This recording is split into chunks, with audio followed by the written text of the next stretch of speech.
And welcome back to the last segment of Voices from Afar, currently known as the Freedom Link. I almost forgot the name of the old show I had. I didn't see it, but if I may, because we're having such a great time here, and I was hoping to talk a little bit about the aftermath of this election and what Donald Trump has, in some cases deliberately, I'm sure, but I think in other cases quite inadvertently revealed to us. Please do. Well, during the break, we were talking about Kennedy and his assassination.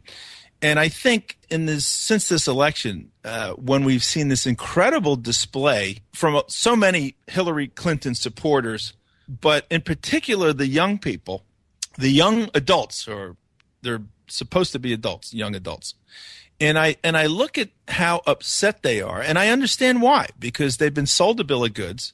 They're the victims of a tremendous, carefully crafted reality shift. All this Frankfurt School political correctness, cultural Marxism, and that there's just this, it's human rights. Like, you can't say that stuff. You're going to be an evil person and everything. They're phony baloney, because they supposedly care about the human rights of transgendered people and all of this, and women's rights and all of that here in the United States. And they're totally ignorant of the rights of the people of Libya, who their hero, Hillary Clinton, has just totally trashed. All of these poor people from Syria that are looking for a home now. There are 300,000 people in Syria dead, okay? What about their human rights? Your champion Hillary kicked all of that stuff off. They don't know anything about it. But they're stressed by the fact that by what? By the exercise of the democratic system process in our country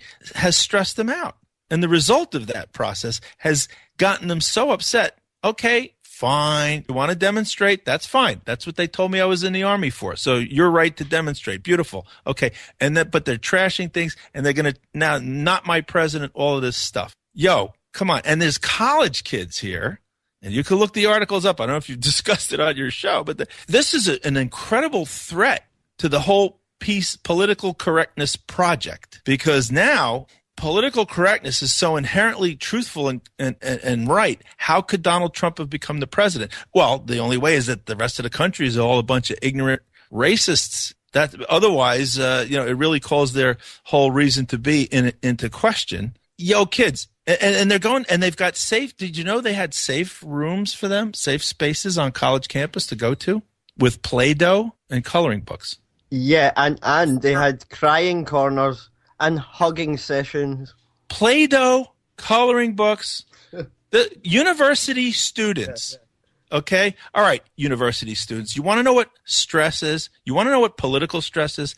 How about when William and I was 10 years old, and our beautiful, glorious, taking us blazingly into the future president was murdered, okay, in front of the whole world? How about that for some stress? And I'll tell you what happened to me on that day. 10 years, I had just turned 10 in October. My family had just moved to Northern Virginia from Long Island, New York. My father was working for AT&T. He got transferred from Manhattan to Washington, D.C.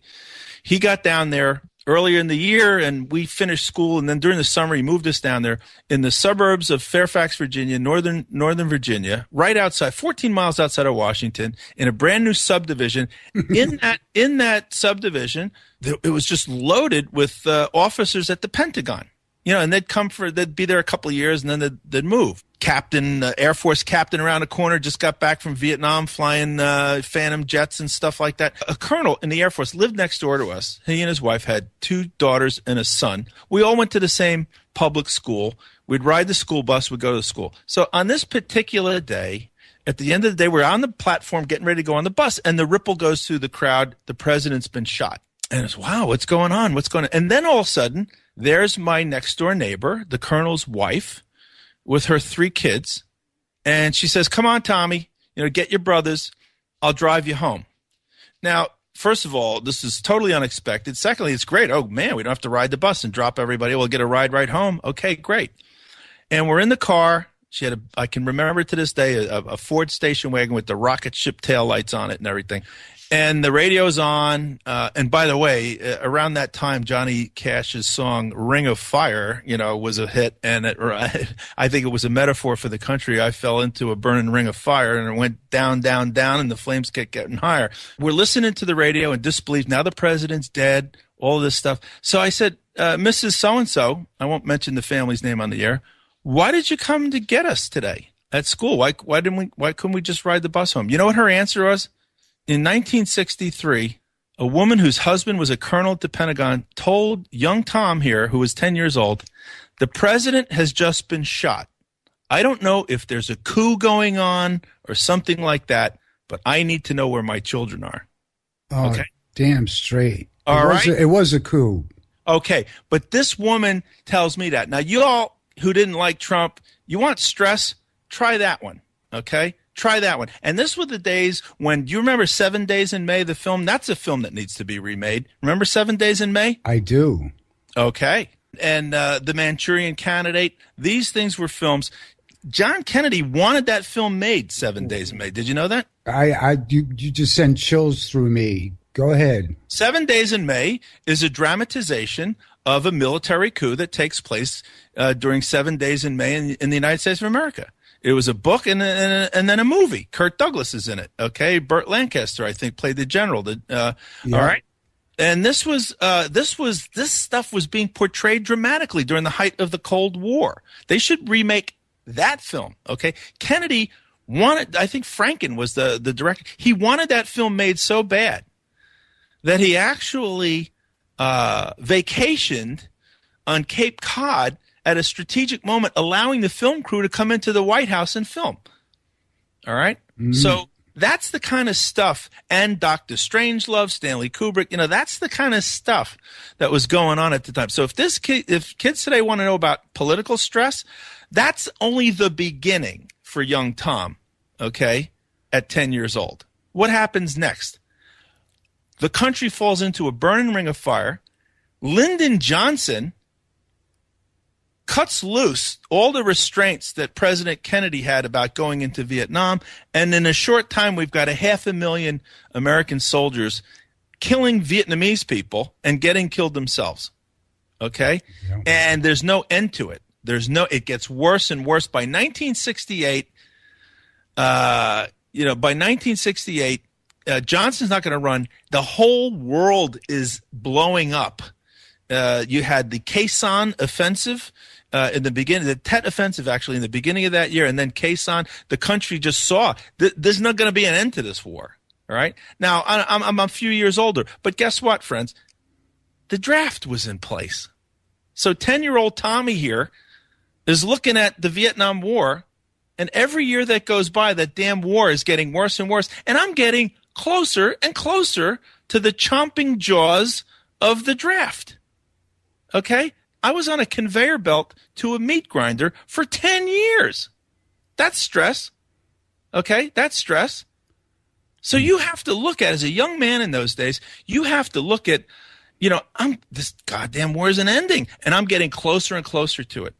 And then finally, by the time I was in high school, at the end of my high school time, the draft lottery comes up. I'm talking to a friend of mine's sister on the phone, a lovely girl who was a really good friend of mine, and she was in a great mood. And I said to her, "Why are you so happy?" She says, "Because the draft just came out and my brother got this really high number."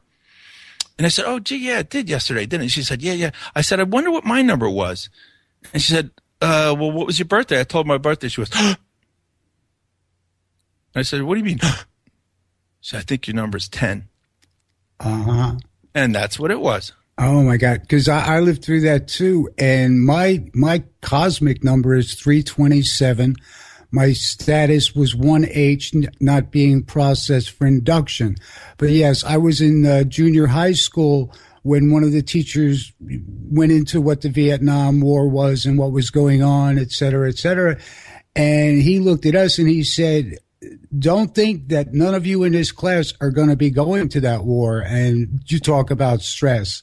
You're exactly right. For 10 years. Yeah. Okay? Hanging over your head, the sword of Damocles. Now, I just made plans to join the military because by then, if you joined for an extra year or two, you could have a say in what your occupation specialty was and where you were going to be stationed. Fortunately, I got a deal. I cut a deal with the military. I served in what was called West Berlin as a photography photo lab technician, and I avoided Vietnam altogether because I totally didn't believe in that war. But the reason these kids are out on the streets protesting Donald Trump is because there's not a draft anymore. And they're snowflakes. If there was a draft, they would be killing and dying in Hillary Clinton's wars. Wake them up. I refer to them as snowflake slime. You know, when any warmth comes in, they just melt. And so they're out there, you know, protesting what they think is the good, which is not.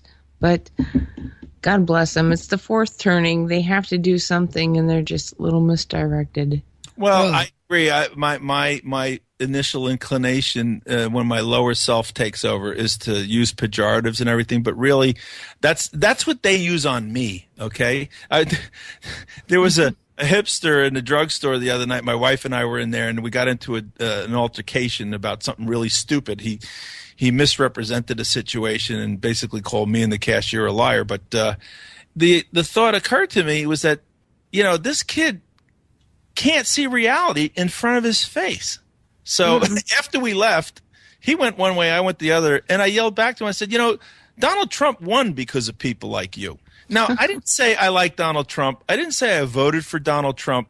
I didn't even say I'm mad at you because Donald Trump won. I just said, you know what? People like you who can't see reality. I didn't even say. I just always said Donald Trump won because of people like you. He and his little girlfriend started screaming at me, "You're a racist.